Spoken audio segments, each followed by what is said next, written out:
மக்களே, விக்கிரவாண்டியில் திமுகவுக்கு அதிர்ச்சி வைத்தியம் ராமதாஸ். சென்னை விக்கிரவாண்டி தொகுதியில் திமுகவுக்கு மக்கள் அதிர்ச்சி வைத்தியம் கொடுக்க வேண்டும் என்று பாமக நிறுவனர் ராமதாஸ் வேண்டுகோள் விடுத்துள்ளார்.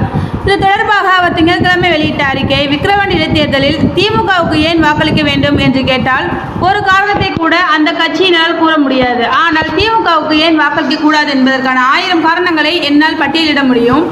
தமிழகத்தில் சட்ட ஒழுங்கை பாதுகாக்க திமுக அரசு தவறவிட்டது. பகுஜன் சமாஜ் கட்சியின் மாநில தலைவர் மக்கள் நடமாட்டம் நிறைந்த பகுதியில் வெட்டி கொல்லப்படும் அளவுக்கு தமிழகத்தில் உயிருக்கு ஆதரவற்ற நிலை நிலவுவது.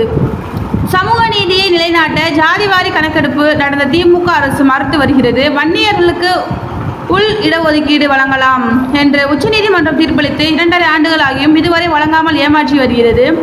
மக்கள் விரோத திட்டங்களை திணிக்க துடிக்க கொண்டிருக்கும் செயலை தடுக்க வேண்டும் என்றால் திமுகவுக்கு அதிர்ச்சி வைத்தியம் அளிக்க வேண்டும். விக்கிரவாண்டி இடைத்தேர்தலில் அதிமுக வீழ்த்துவதுதான் அந்த அதிர்ச்சி வைத்தியம் என்று அவர் கூறியுள்ளார். தேங்க்யூ.